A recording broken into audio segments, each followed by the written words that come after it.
control panel to allow all attendees to hear you. Hello and welcome This to this system will recording, notify which is you designed once to you be an begin your introduction to broadcast. The international credit broadcast mobility. is now starting. Key All action attendees 107. are in listen-only mode. We're going to begin today by looking at some of the basic information for international credit mobility. To begin with, I want to clarify the difference between a program and partner country, as you will hear these terms a lot. Under Erasmus+, a program country is a country within Europe that can apply for funding under Erasmus+ to their home national agency. Any of the countries shown on this slide are able to apply for funding under Erasmus+, including international credit mobility. To apply for funding, higher education institutions from program countries will need to hold the Erasmus Charter of Higher Education. On screen now, you can see some of the partner countries that are able to take part in international credit mobility projects. Partner countries are countries outside Europe, and they cannot apply directly for funding. Therefore, organizations in partner countries must be partners in the project and cannot be the lead applicant.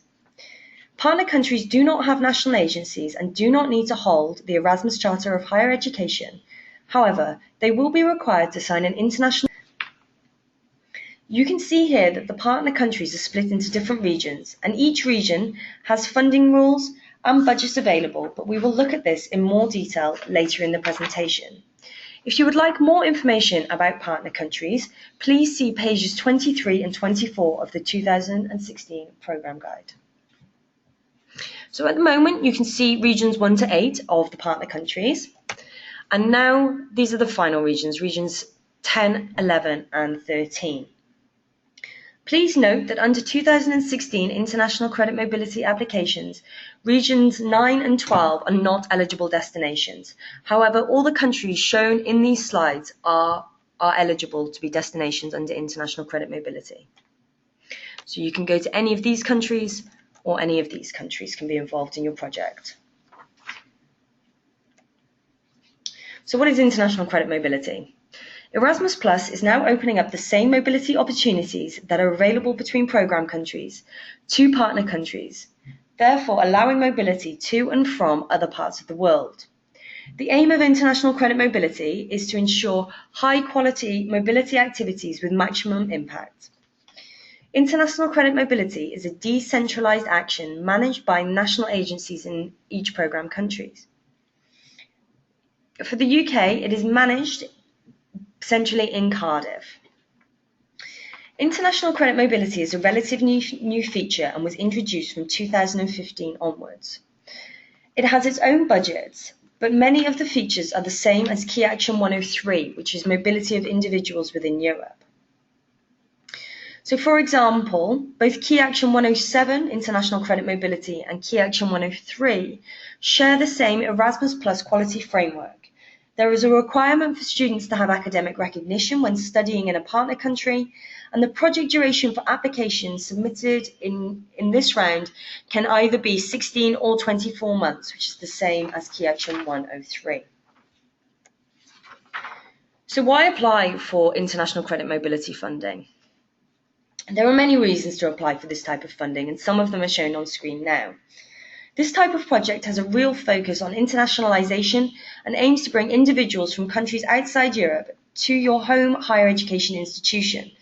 This will raise awareness of your institution to international students and allows you the opportunity to soft trial for partners who you may want to work with in the future on international projects.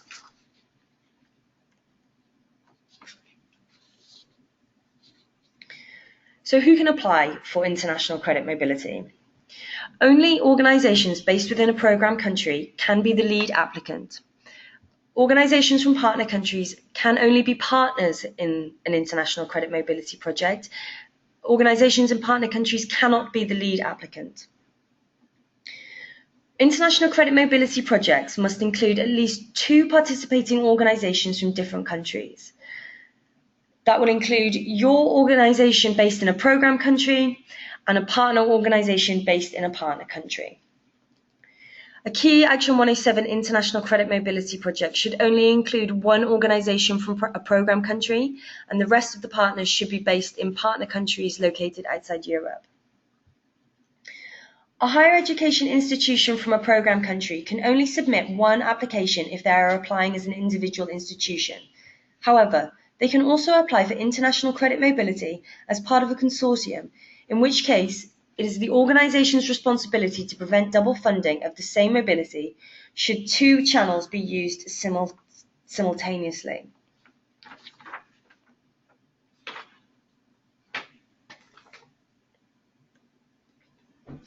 As mentioned before, Key Action 107 International Credit Mobility has the same Erasmus Plus quality framework as Key Action 103.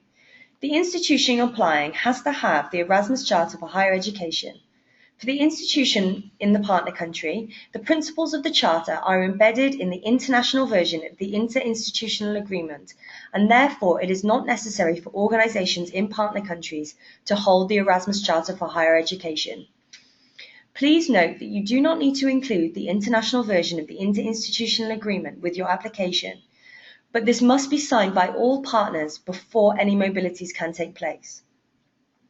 The European Commission have produced separate Key Action 107 grant agreements for teaching and study placements, and the learning and mobility agreements for students and staff are the same as under Key Action 103. All the contractual documents can be found using the link shown at the bottom of this slide.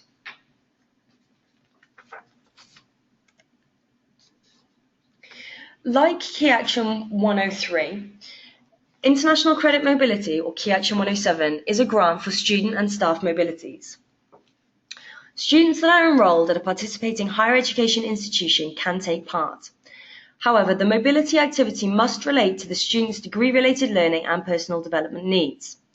Staff that are employed at a participating higher education institution can also participate.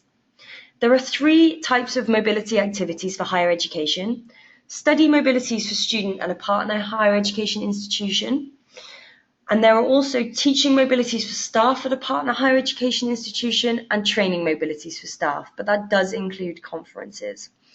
Please note that for international credit mobility under the 2016-17 call, student traineeships are not an eligible activity type. The activity duration for Key Action 107 International Credit Mobility for student and staff mobilities is slightly different to Key Action 103. You will see on screen that student mobilities must be 3 to 12 months, which is the same as Key Action 107. However, that's the same as Key Action 103. However, the minimum duration for staff mobilities is 5 days. Under Key Action 1, the minimum duration is 2 days. So please bear in mind that minimum duration is slightly different for international credit mobility under Key Action 107. In the following slides, we are going to look at the partner countries which can take part in international credit mobility and the rules that the European Commission have applied to the different regions of the world. The partner countries have been separated into budget envelopes which represent regions of the world, and these envelopes come under 4 different instruments. Please note there is not a restriction on how many envelopes or countries you can apply for under international credit mobility. On screen now, you can see the ENI regions of the world and the IPA regions of the world. There are no rules for incoming or outgoing mobilities. Please note that this is a slight change from last year. Under 2015-16, for the ENI region of the world, there is a requirement for 90% incoming mobility. However, the European Commission has now changed that, and so there are no rules for incoming or outgoing mobilities under the ENI regions of the world or the IPA region of the world. Please note that in terms of the European budget, the different regions of the world are prioritised, which means that some regions benefit from bigger budget envelopes and therefore can benefit from more mobilities. The budgets that you can see at the moment are very well funded, so there's plenty of funding available for any mobilities to these countries. You will notice as I go through the slides that the budgets change slightly, and that will obviously change your chances of getting funded. If there's less funding available, less organisations can get funded.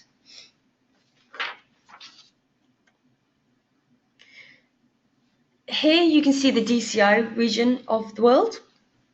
This covers a large number of countries. So please note that these budget envelopes can only be used to fund incoming mobilities and staff and student at third cycle. The national agency do have a budget to fund outgoing short cycle, first or bachelor's level and second or master's level mobilities in all the countries listed in the four envelopes shown on screen, and I will have a look at that budget later in the slides.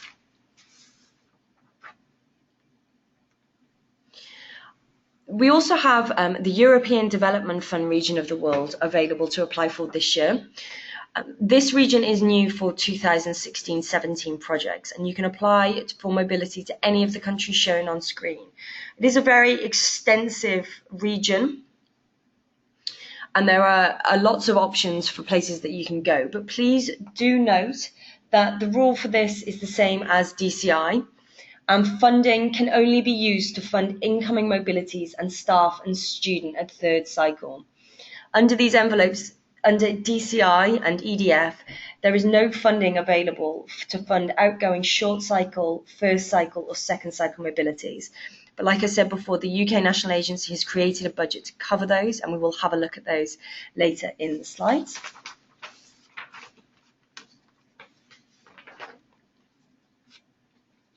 Here you can see the partnership instrument regions of the world.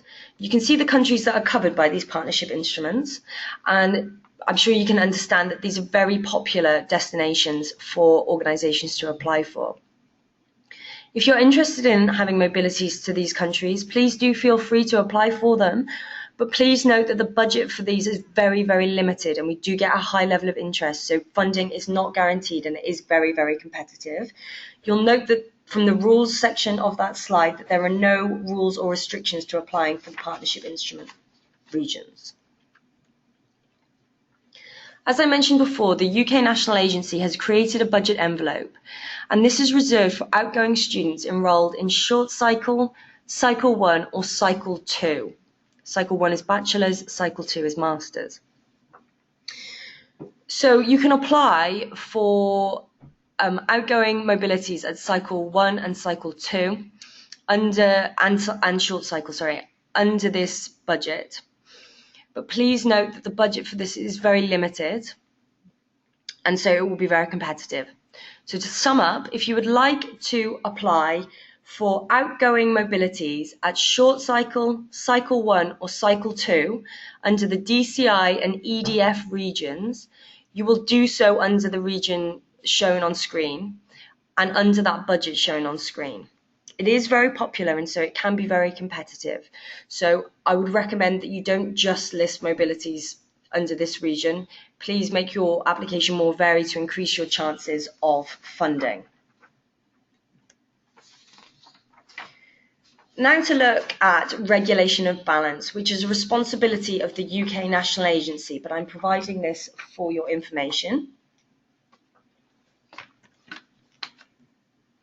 So in addition to the rules listed in the slides that I have just shown you that cover the budgets for each region of the world, geographical balance is a general rule for all multi-country envelopes, which will be enforced at Commission level and is the responsibility of the national agencies to aim for geographical balance during the evaluation of applications in order to spread the available budgets as widely as possible.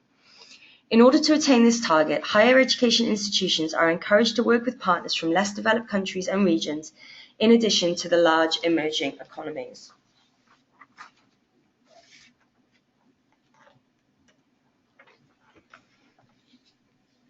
I wanted to draw your attention to our website, which we've developed to help organisations find new partners for international credit mobility projects.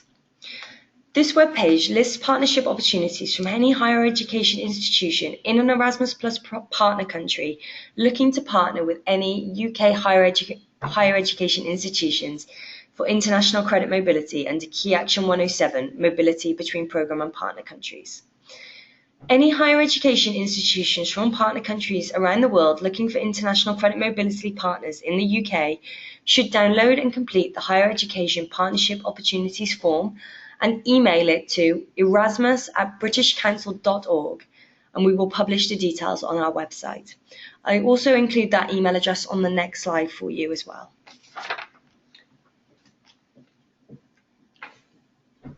Finally, here are our contact details. The Customer Services and Events team is available from Monday to Friday, and our core opening hours are 10 a.m. to 4 p.m. So if you have any queries about international credit mobility, please do give us an email at the email address shown on screen or call the number shown. So that is it for the introduction to international credit mobility. I hope that you found it useful.